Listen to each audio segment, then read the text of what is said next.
do you know where clay comes from? Clay comes from decomposed rock. Cool. So do you know how is it carried by? It's carried by water and then it settles in a particular area. I heard that air causes clay to temporarily harden. Is that true? Mm-hmm. You're working with clay, you want to keep it in the bag because it dries out quickly. Do you know what clay is made out of? Yes, it's made out of alumina, silica, and water. This is how you make a clay coil.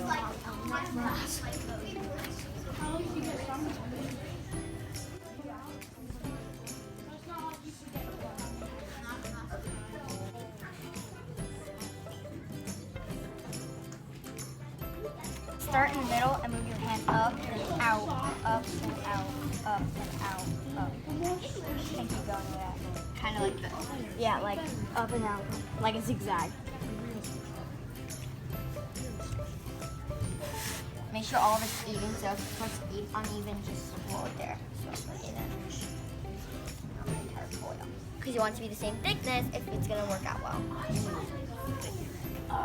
About how thick are you making your coils? Maybe About the size of your pinky or about the size of a pen, Marker, crayon. If it's a marker, it'd be like one of those thin markers. And then you can just do many shapes with coils.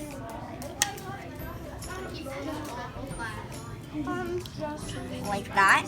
And then that can help decorate. and then soften off the end.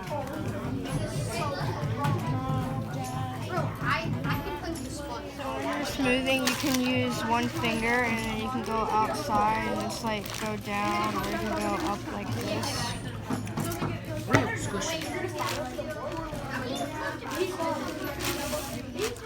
Whoa, Reese, how'd you get your bowl so smooth? Well, first I took a fork and I started scoring my bowl, and then I smoothed it out. Also, when you're done with that, you can use a sponge. Wait, I heard that you have to use a damp sponge and it has not to be too wet so it doesn't ruin your bowl. Yes, and then you'll get a super smooth bowl.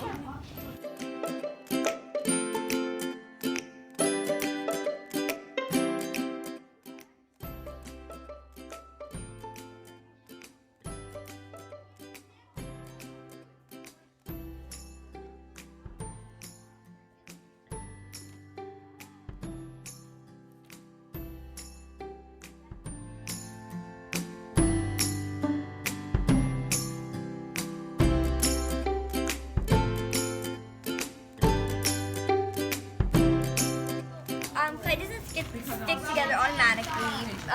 So what you have to do to keep it together, to keep your pieces together, is score it. So I'm just using a fork right now to help it.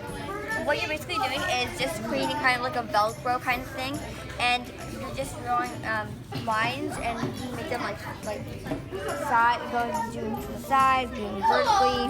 So, and then when you're done with that, once you've done it all around your bowl, you have officially scored. Now you can flip it and smooth it out like that.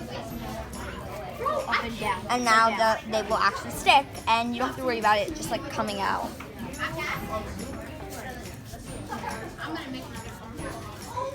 So I made these pieces, but to make them stick on, I need to score and slip them. So first I'm going to take this needle tool or any like thing sharp like a pencil and just make lines like this going horizontal and vertical. And then I'm going to do that on my bowl too, wherever I'm attaching it. Yes, I do. And then I will take some slip, which is just clay and water, just a little bit, and then put that on there, and then stick it on and wiggle it around and make sure that it is going to stay. Slip is made out of clay and water. If you want to score and slip, first use a tool to score your piece of clay. You can score it in different directions to make it easier. Next, score the piece that you're going to put the piece of clay on. Next, you can use some slip to make it easier to stick on for the piece. and just press it on. And if you can, smooth it down.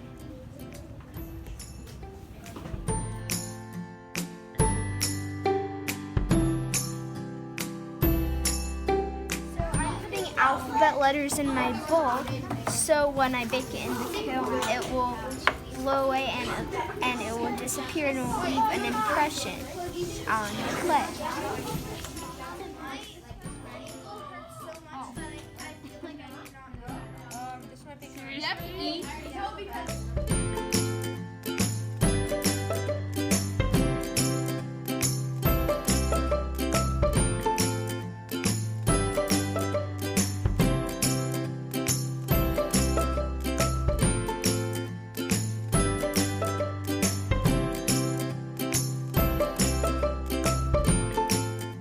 Greenware clay is clay that is able to work with and you can make a clay bowl out of. Leather hard is clay that still has some flexibility but is able to stand its shape.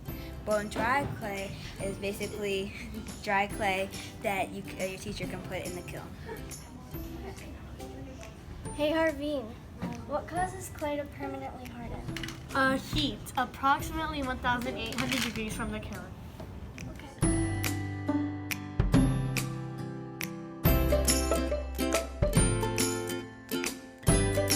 After clay is fired once, it's called bisqueware. Then you're ready to glaze it. Once it's glazed, this is what it will look like, and it's called glazeware. And once it's glazed, you fire it for a second time, and then it will look like this.